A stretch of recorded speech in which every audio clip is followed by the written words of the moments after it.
Hello, welcome back. Today I'll be talking about the life of Friedrich Nietzsche. He was born October 15th, 1844, and died August 25th, 1900.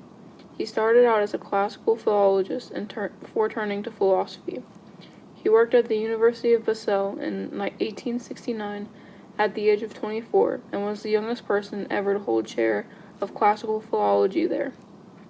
He had quite a bit of health issues throughout his life, which did eventually impact his career.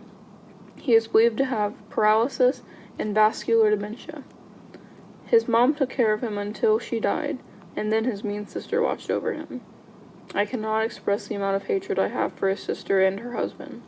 They were both raging anti-Semites, and her husband even established a German nationalist district and eventually ended up taking his own life after the district turned out to be a failure.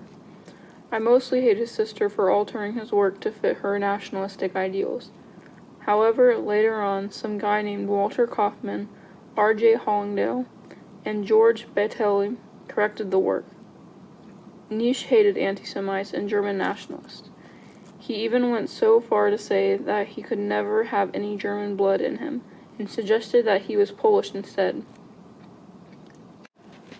After working at Basel, he was traveling to find weather that wasn't too bad on his health. He was in Switzerland in the summer and Italy in the winter, and was living off his pension from Basel and some money from friends. At around 1882, he made friends with Lou Andreas Salome.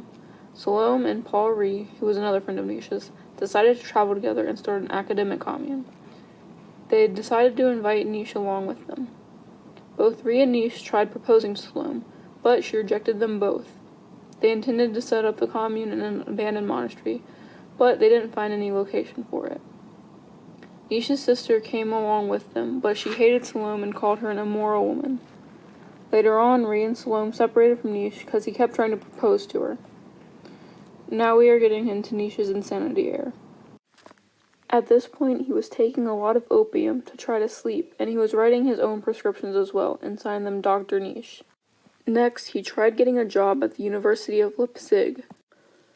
According to a letter he wrote to Peter Gast, this was due to his attitude towards Christianity and the concept of God, though as a kid it was believed that Nietzsche excelled in Christian theology.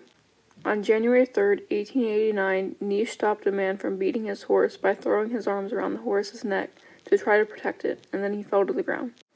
After this, he wrote some letters known as delusion notes to his friends, and they brought him back to Basel and sent him to a psychiatric clinic.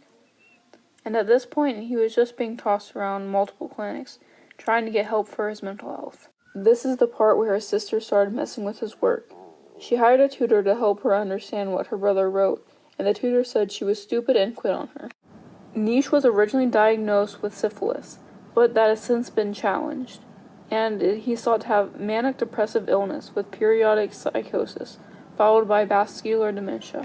After this, Nietzsche suffered at least 2 more strokes. These partially paralyzed him, leaving him unable to speak or walk. He had another stroke on the night of August 24th, and died at noon on August 25th. Throughout his whole life, he wrote 15 books. That's it for this video. Goodbye.